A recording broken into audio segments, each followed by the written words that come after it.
By the end of this video, we will find out which are the best Looksmaxxing supplements, as we will be ranking them from avoid at all costs all the way to God tier, starting off with minoxidil. Now, minoxidil is a hair loss medication that increases blood flow to the scalp. You can either take it orally as a medication form, which you will need a prescription for, or you can apply it topically. A huge downside of topical minoxidil is that it can grease up your scalp and make it look really oily. This turns a lot of people off from it, which makes them switch to taking it orally, no homo. And taking minoxidil in an oral tablet form, one of the downsides is that it can cause fluid retention or bloating in some people. But then again, the benefits of minoxidil, you are keeping your hair. So this is a God tier, no doubt. If the side effects weren't involved, I am going to put it into probably solid choice. Next up on this list, we have melatonin. You might be wondering, how is melatonin a Looksmaxxing supplement? Melatonin will improve your sleep. Now, a lot of people on TikTok and stuff talk about melatonin nightmares. There's a lot of memes, and this is actually true. If you sleep on your back and you take a large dosage of melatonin, you need to watch out, bro, because you're going to have some traumatizing nightmares. But this isn't honestly that big of a side effect. People are just carrying on. Getting good sleep is huge in Looksmaxxing. It's good for your skin, it's good for recovery. Melatonin is going to go into solid choice. Next up, we have glucosamine, which is utilized to increase height slightly. Some people anecdotally claim that glucosamine can make you an inch taller, which isn't exactly true. It won't make you grow. It can only help if you have like a disc compression or really poor posture. But for some people, it may restore a few millimeters of height by improving like your spinal disc hydration and reducing inflammation in your spine, which may align your spine to make you a few millimeters taller. But this can take months of consistent use, and again, most of us are in a cost of living crisis. We're all young and broke. We don't need to be spending our money on glucosamine, so I'm going to put glucosamine into the mid tier. Next up, we have dandelion root, and this is actually a really good supplement that a lot of people don't talk about, not many people know about. You can consume it in tea form or capsules if you want. Just be careful with dandelion root, because if you take an excessive dosage of this stuff, it can dehydrate you and cause an electrolyte imbalance. And dandelion root can flush all of the water out of your system and make your face look less bloated, which is a game changer. I'm actually going to put dandelion root, I'm going to put it into solid choice. I've had good results with this, but I feel like if it were that good, it would probably be a bit more mainstream of a supplement. So I'm just going to put it into solid choice. Next up, we have collagen supplements. Collagen gives you your youthful look. It supports skin elasticity, hair strength, joint health. If you're in your teenage years or your 20s, your skin is already producing high amounts of collagen, so you don't need to take collagen supplements. Save your money, and also the visible results can take from 8 to 12 weeks, which you're just going to be spending so much money. So avoid collagen. I'm going to put it into the overhyped tier. Next up on the list, beta carotene, and this is an interesting one. I'm not sure if you've heard, but there's actually advice that you shouldn't give your baby carrots, because the carotene inside the carrots can actually turn your baby orange. This supplement is great if it is wintertime where you are living, because if there's no sun, then beta carotene can be a good alternative to getting kind of like a natural orangey skin tan. Not going to make your skin orange, don't worry. You'd have to take so much,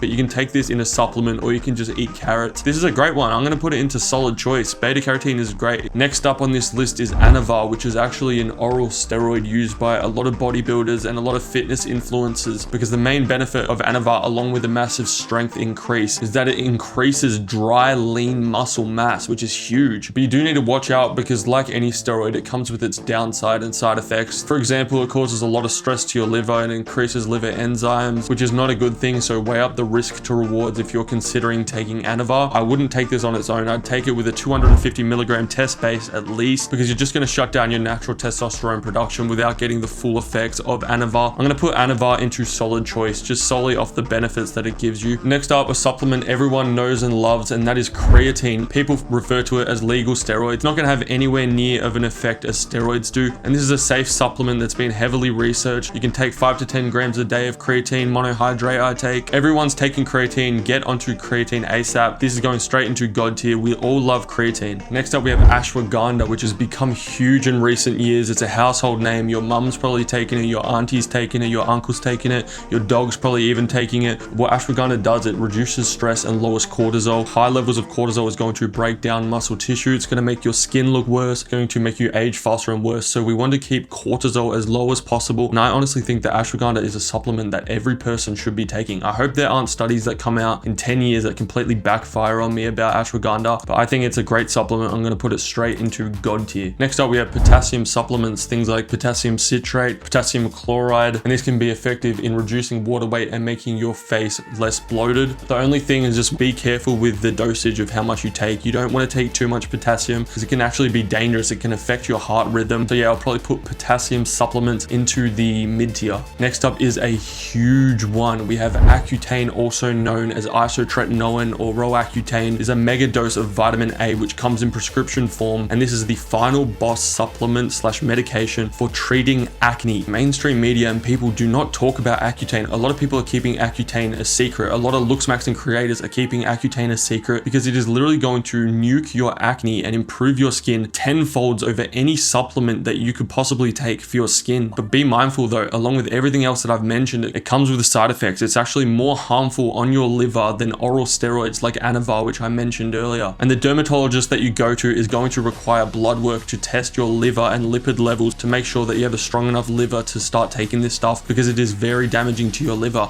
But side effects aside, just think about the benefits of having clear glowing skin. So Accutane, because of its benefits, it would go God tier, but not everyone needs to take this, and it also has some side effects. I'm going to put it into solid choice. All right, last on the list we have fat burners, and these come in supplements or like protein shake, like fat burner shake, often marketed as like melt fat fast and shred overnight, and these are just completely ridiculous. They all just contain stimulants like caffeine and also random ingredients that you never want to put in your body. Don't even know what the hell they are or what they do. And if you know anything about basic thermodynamics, then drinking a shake is not going to make you lose any weight. It's pretty ridiculous. These fat burners, don't need to say anything else about them. They're stupid, garbage, probably taste terrible. I've never had one in my life, so I guess I can't speak for them, but my guess is they probably taste pretty terrible. I'm going to put fat burners into the avoid at all costs tier. All right, so let me know what you guys think of this list. Comment below if I should move anything higher or lower, or if I should change anything, or if I should have added anything to this list. Comment down below also if you have any video ideas for me, and thank you guys for watching. Leave a like on the video, subscribe, and I'll see you in the next one. Goodbye.